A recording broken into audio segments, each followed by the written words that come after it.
Federal College of Education. You are welcome, sir. Thank you very much, the moderator. I still also have with me Dr. Gabriel Onifade, former chief librarian in Lagos, and now with retired as a chief librarian with the Federal College of Education, Abeokuta. Thank you very much. You are welcome, sir. We've been discussing about how system has been failing us. If systems have been failing us, we as individuals should not fail ourselves. How do you advise individual workers to plan for retirement? Thank you, the moderator. I think it's a great challenge. And the challenge is that of survival for the individual prospective retiree. And the first thing that we are talking about how individuals should plan ahead for retirement. The first thing the individual prospective retiree should do is to have enormous savings. Enormous savings with the hope that when one retires, at least in the first 1 or 2 years, he or she should be able to sustain himself or herself before the benefit will come. And this thing will involve making sure that we save into our various cooperative societies in our various institutions. And also, it behoves on those various cooperative societies also to help to create kind of innovations that will generate entrepreneurship skills for the various prospective retirees based on funding from their savings. And aside that, the individual can also go into different skills that can help the individual to generate revenue after retirement. For example, like me, I do a little bit of farming. I do a little, though I cannot engage drudgeously personally. I do hire laborers, but the difficulty there is laborers are very are pretenders. Sometimes they will take your money and they will abandon the work you have assigned to them. But beyond that, individuals can also go into small businesses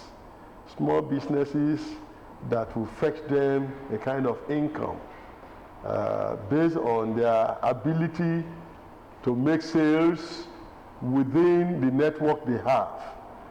And apart from that, those who have computer knowledge can also go into online entrepreneurships. And beyond that is the fact that an individual can also continue on little investments also in their communities. Thank you very much, Dr. Aditoro. Dr. Onifade, we are trying to be inward looking, and for the benefit of people who are still working, and by tomorrow they find themselves in this situation again. How do you advise individuals in understanding themselves and choosing the kind of businesses, the kind of projects that they will go into? What's your take? Thank you, moderator. Actually, you know, when we were still working, you know, we used to hear about the retirement. But because of the fact that, you know, we have some years, you know, before retirement, it appears we were just, we didn't give it any attention. I want to say that the moment one assumes duty, that is the starting point. That is how to get it right.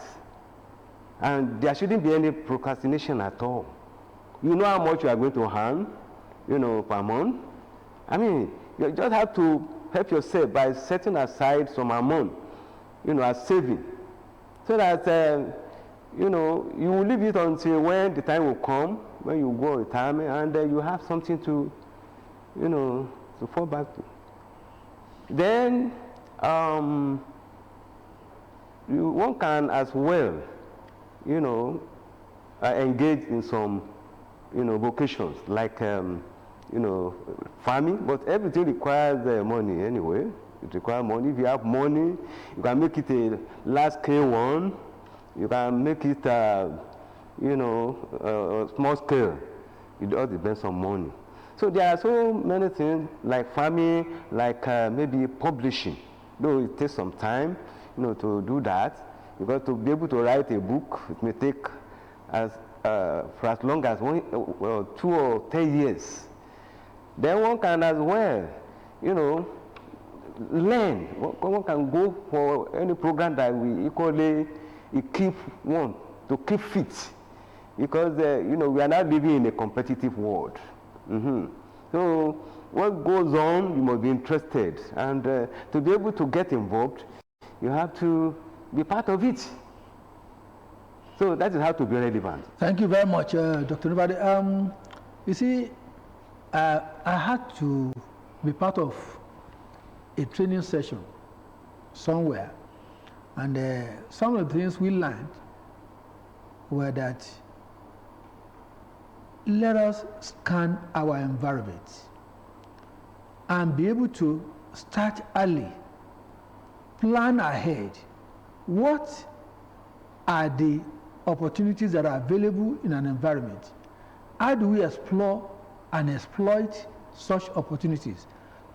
I'm going to cite one example.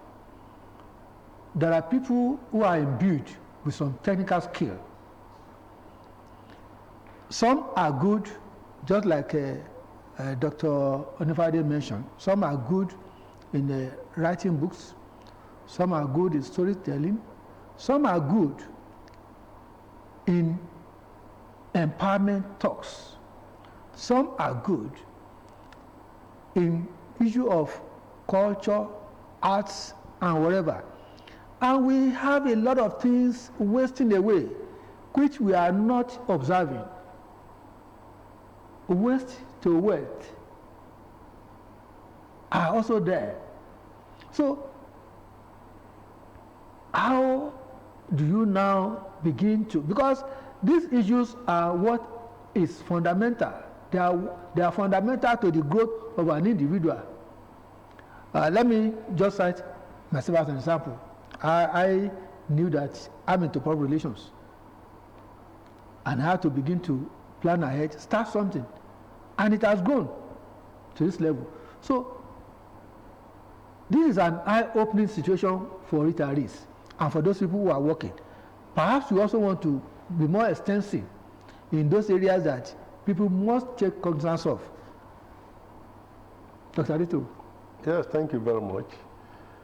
We are also not sleeping at all. We, of course, as professionals, we do part-time teaching. We do workshops that fetch little money, and we also write proposals for research here and there. These are the things we can do as professionals. I agree with you.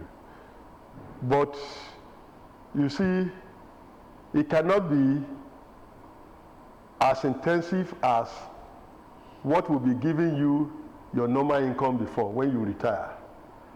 One, because you are already becoming a But you start small. You start small. You start, yes. And you grow the business.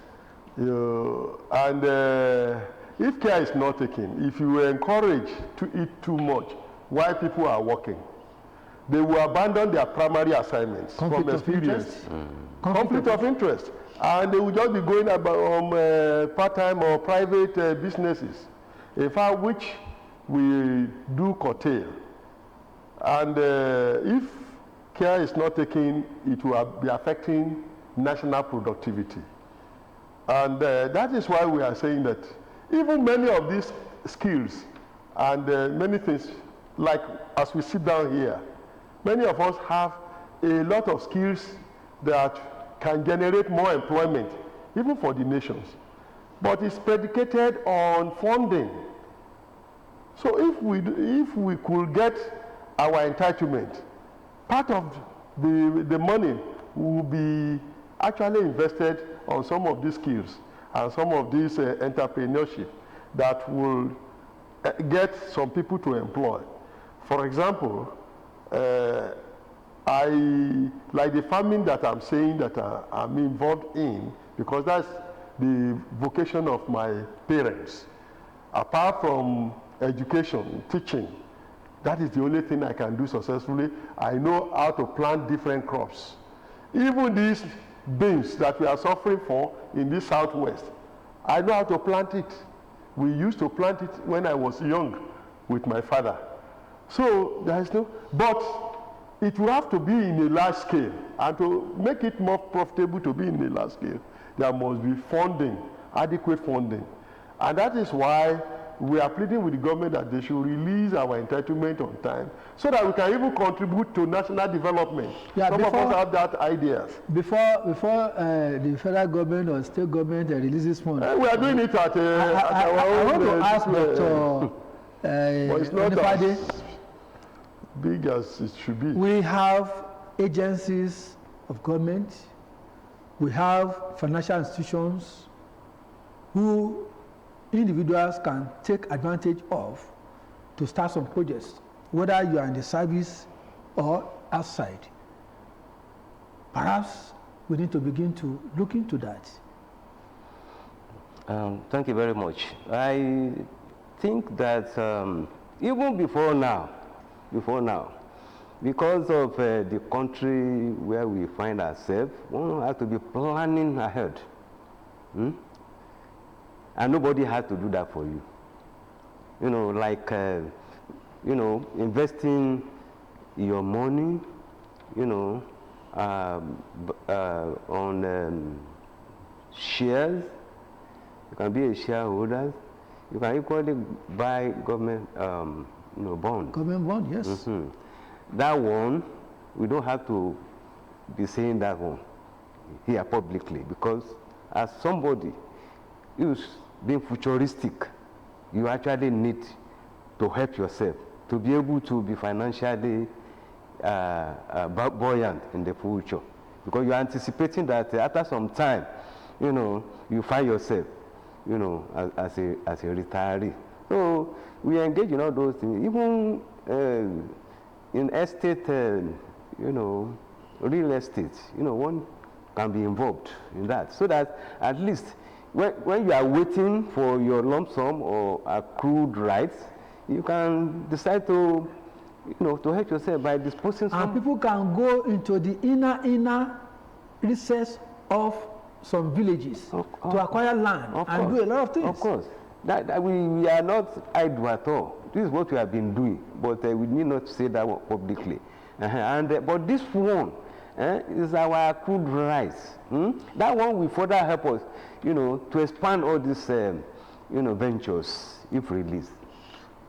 Well, let's have a break. And then when we come back, we'll continue on the discussion. Welcome to Engineering and You quiz competition. Engineering and You takes a new twist with quiz competition this season. Get ready for the ultimate battle of wits. B, oxygen. C, methane. D. As Haluda Model College takes on Alaba Lawson Royal College in engineering and STEM-focused quiz. Catch all the fun on OGTV as contestants from this schools battle for the ultimate prize. Tune in this Friday, 11th October at 5:30 p.m. to be part of the action. You can also watch us live on all social media platforms.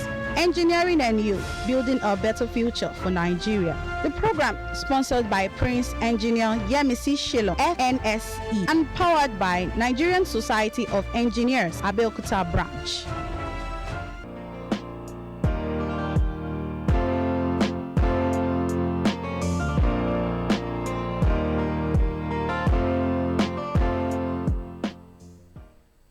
We were together discussing issues of pension and the retirees. And here we are once again reflecting. We don't want citizens to be complaining. We want citizens to also be inward looking, to also tap into the opportunities that are available in the country. And I'm glad my guests are already doing justice to that.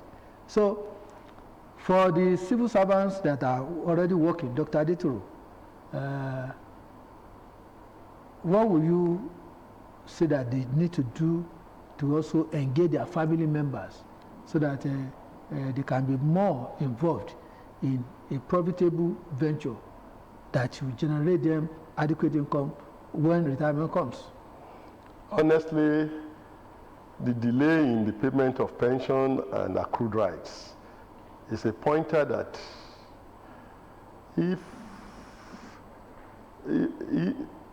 individual has to look inward seriously, to the extent that there must be a family business or a family entrepreneurship that can sustain the family without getting money from the government.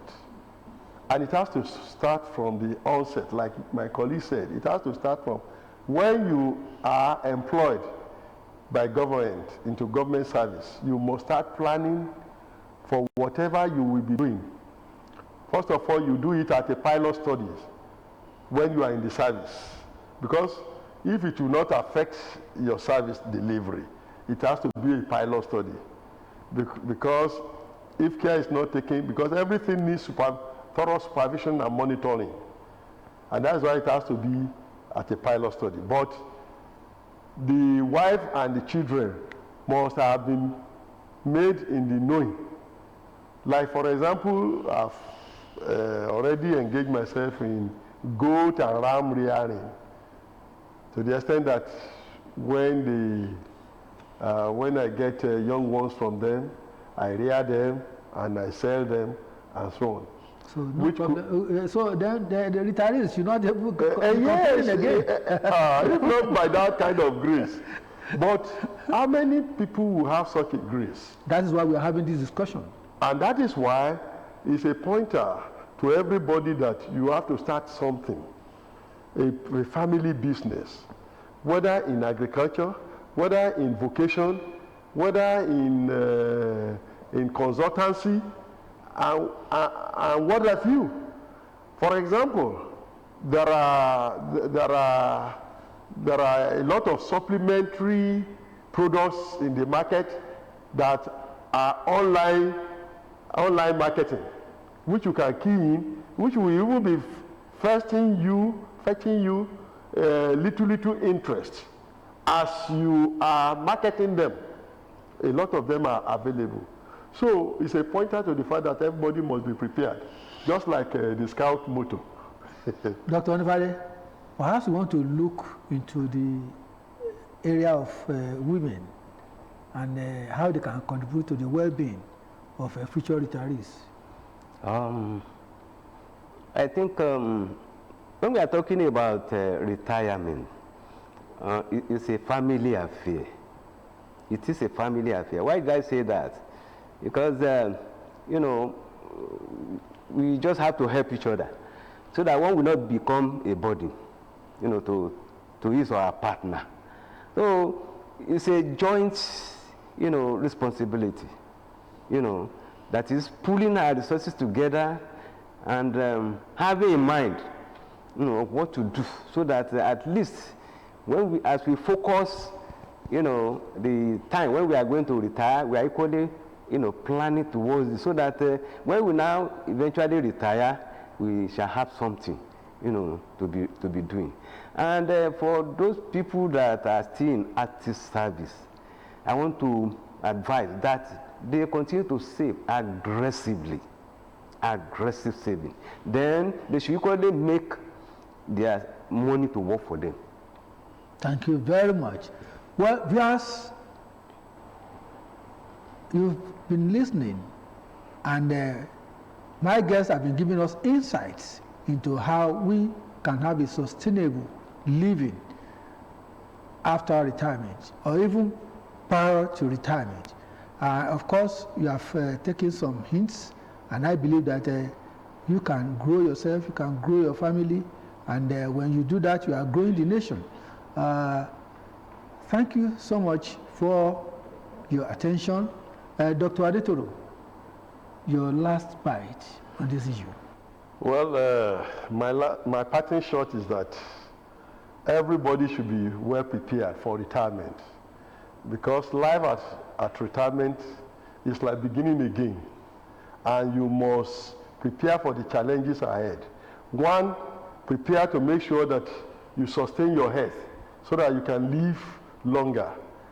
Two, that you plan to actually have enough savings that will sustain you before your entitlement will come from the government. And three, so that you will be able to also sustain your family by having a happy and healthy and a happy home. To the young ones and government?